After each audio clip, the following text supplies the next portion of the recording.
What's going on, guys? I have a new updated Voiceless voice deck profile for y'all today. This is a branded variant. I've played the pure, I've played the branded. The branded version, it has its own difficulties, but it also has its own benefits, and I'll tell you about them in a little bit. So we're gonna start off with two Saravas. The key to the deck. This is what makes the deck good. I mean, in my opinion, it's an Omni Negate. It's a giant body. It's just a great card.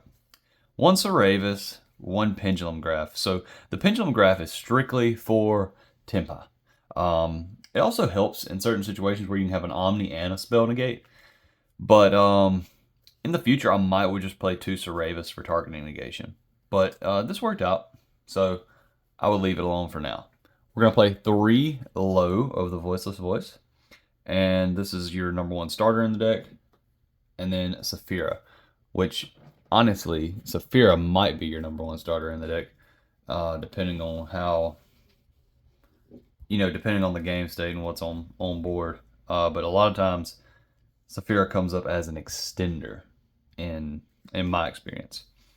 We're gonna play one Saravis, Dragon of the Voiceless Voice. This card is really good. It's an inherent special summon by banishing a ritual spell and a any other spell, so you can shuffle back like Branded Fusion, things like that. Just a really good card, big body, full cost for the ritual summon.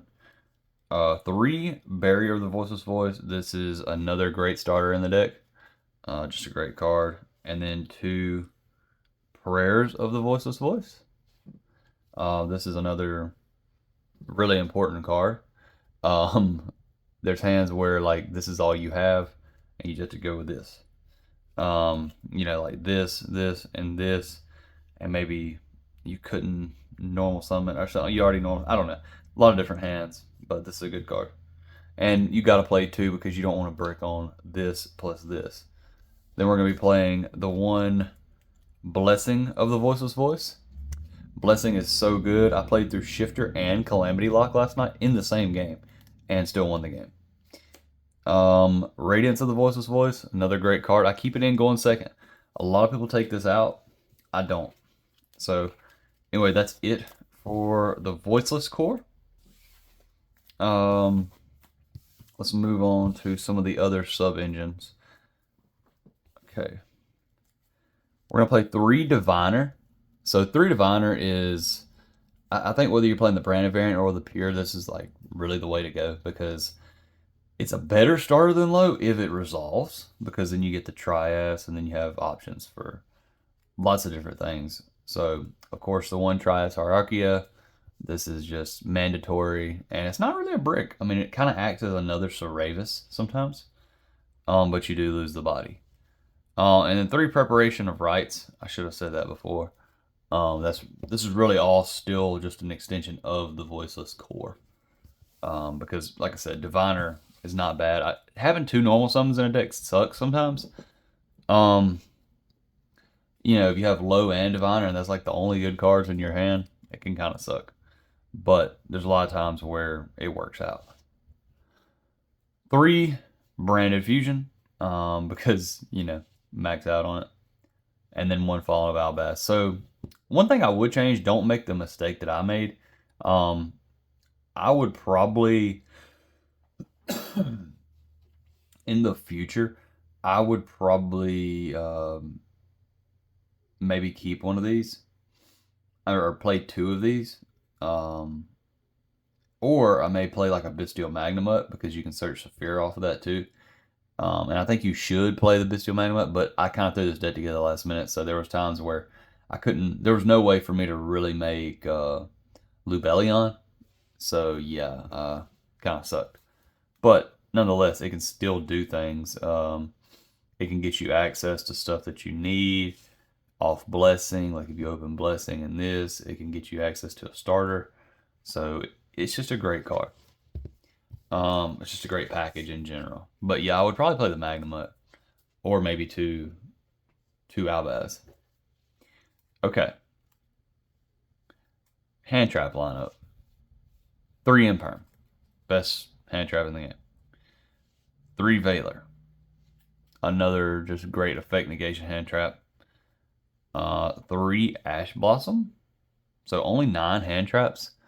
And then we're going to play 3 droplets because droplets is really good this format. It's good in the mirror. It's just good just in general. Because you can always get stuff back with this deck. That's the good thing, especially with Blessing now. 1 for 1 and 1 called by. Self-explanatory. We're playing enough monsters in the deck. If you're playing a good enough amount of monsters where you're seeing monsters in every hand, this is a good card to have. Plus, it can enable stuff. Sometimes you might even want to use this by sending a low. Put a low on the field. That way, when you get to a certain point, you could have a low in the grave to come back, and then you always have lows on the field. Because there are times where you get caught without a low on the field, and the Skull Guardian negate's not a thing. So there's just weird hands where you can use that for that. Call by the grave. This deck makes hand traps look stupid a lot of times, especially Ash. They really don't know where to Ash you. But there are times where Ash Blossom hurts, Droll hurts. So we got to have the called by for that.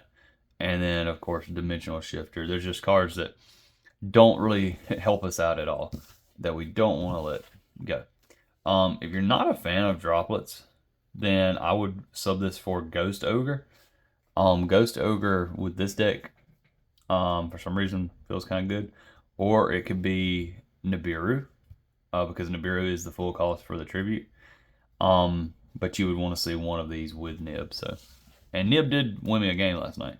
So that was the side deck. And I'll show y'all the side deck because siding for Voiceless is different than siding for other decks. You know, if you're playing Snake Eye, your side deck's got to look a little different. So for our extra deck, let me go ahead and get the branded stuff out of the way. 1 Lubellion, 1 Albion, 1 Mirajade. I highly recommend, like I said, probably playing 2 maybe. I don't know. It really depends. I mean, this is all you need. We're just going for Mirajade at the end of the day. And just to add an extra layer of interruption and give us something to do through Dimensional Barrier and just, you know, that kind of stuff.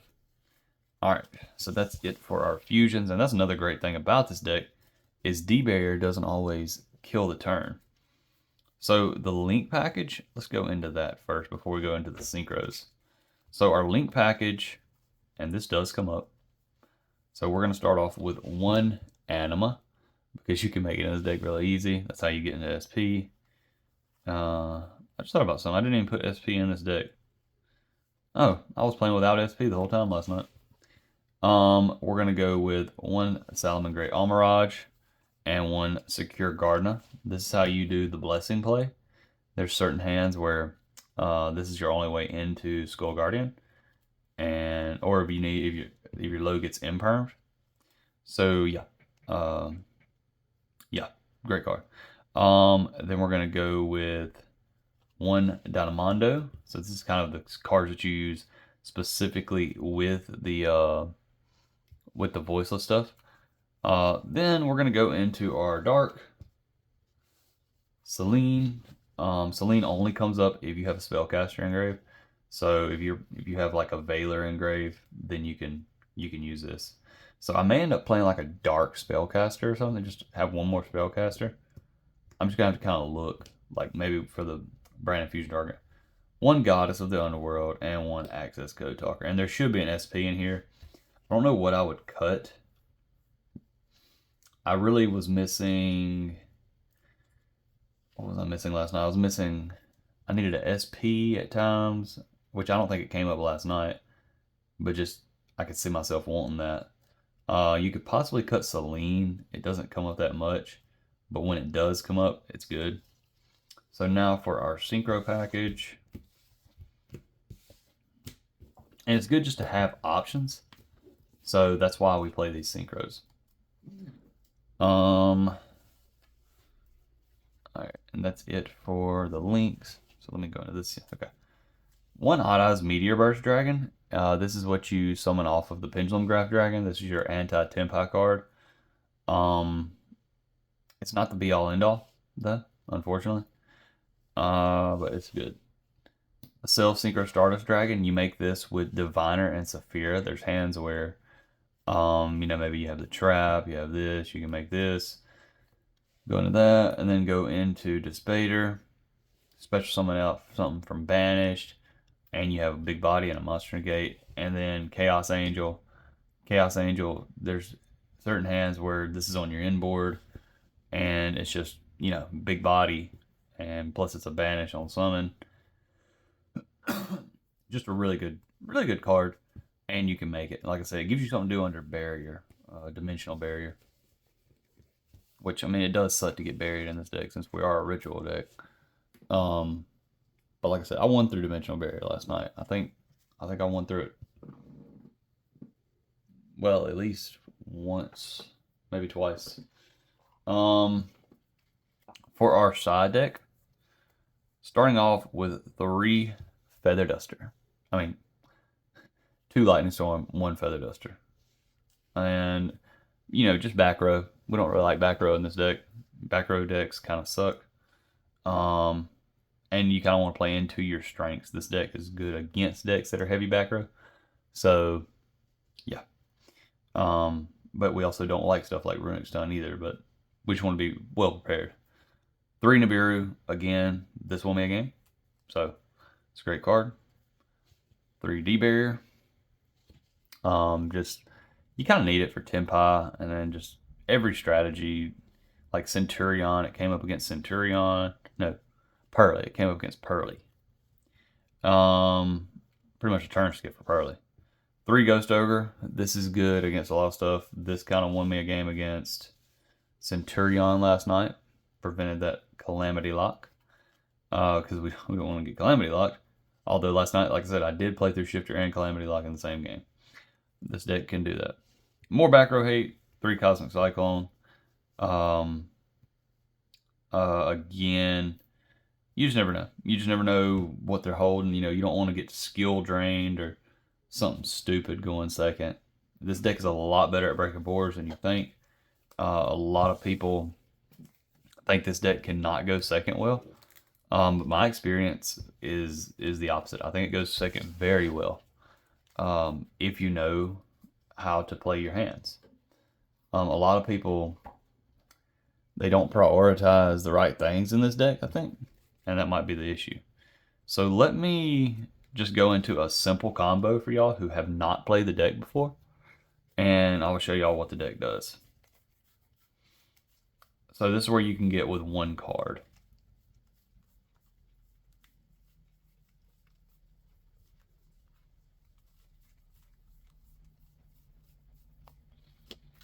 One card combo with Low. You will start off, you will normal summon Low. Low will go effect to place. The only thing that can stop this is Valor or Imperm. Okay. So that's good. It can't be stopped by Ash. We will place Barrier of the Voiceless Voice. You know, if you open something else, okay, play something else. But activate. So here's where we add ourselves a copy of Saphira. Saphira will discard effect. So you activate effect, discard Saphira to dump. You will dump a Prayers of the Voiceless Voice. And you will add yourself a Skull Guardian. Skull Guardian. Alright, now you have this in hand. And keep in mind, you still have 4 other cards in hand at this point. So we will go effect, banish for cost. It does banish for cost. So they don't Bissell you here. They've lost their chance. Now we are going to tribute the Low. We're going to go chain 1, chain 2. So this guy can add any. Let me make sure. This card summon, you can add 1 Voiceless Voice monster or 1 Ritual monster. So yes, it can add pretty much any, well, hold on, I think it's only light Ritual. Well, it can be Warrior or Dragon, so it doesn't have to be light. I've never read that for some reason. And then Low will special back out. So Low is special back out. Now at this point, you can add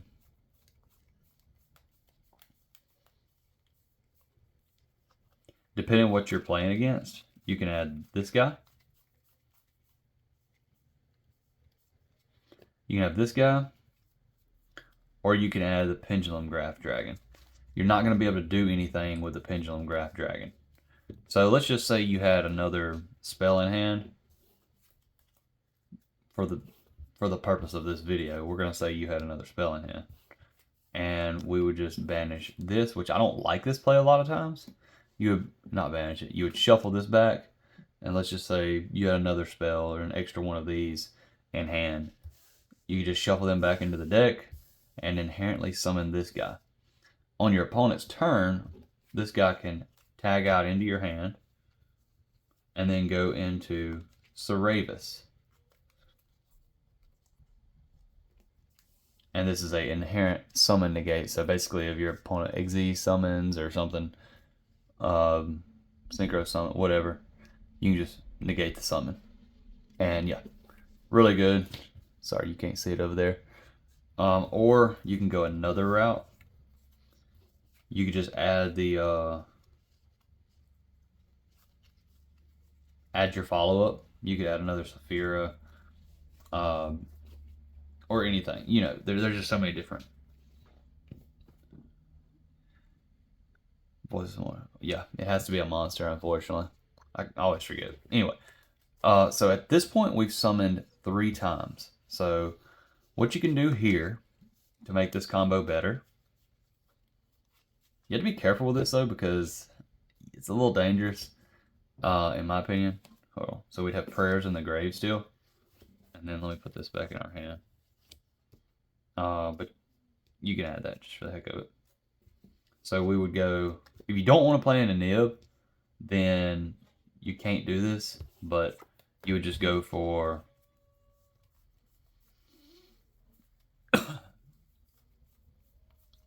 follow-up. But if you need to get the Pendulum Graph out, you could go for this and Blessing. Depending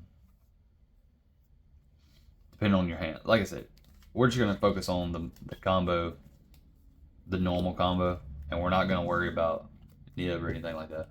So we're going to go into Dynamondo. We will not use Dynamondo's effect right now. So we would have this on board. So like I said, this does play in a nib, so I probably wouldn't do this play that often. Depending on your hand, I try to do it a different way. So Dynamondo in their draw phase, we will go quick effect. Now we're gonna ritual summon. We're gonna special summon this and this back out. So now we're gonna get the trap. We're gonna place the trap. All right. First thing your opponent does, we're gonna tag this out into our hand. Keep in mind the prayers will be back in the deck. I'm going to tag into Synchro. Alright, so what our opponent is up against now, plus we have follow-up, where we have a body, so helps for OTK. There, you can negate a summon. You can pop 2 cards on the field. You have an Omni Negate. Your monsters cannot be targeted. You still have like 3 to 4 cards in hand. So hopefully your hand would look something like, well, not that, but hopefully your hand would look something like this. The last one. That way, you know, you could have this set. And that at that point, there's like no deck that can play through all that I know of. It's just so. And you may think, okay, well, what do they Dark Ruler you? You know, that does suck. It really, really sucks. You still have the pop. So yeah, you still have the pop. Still have some hand traps, hopefully. And if they can't kill you, then, you know, the next turn you're just gonna do the same thing all over again. So yeah. Anyways, guys, just for y'all that have not played the deck, I just wanted to show y'all that little combo, just kind of talk about it a little bit. But anyways, thanks for watching. Be sure to like and subscribe, and check back for more deck profiles and Yu-Gi-Oh content.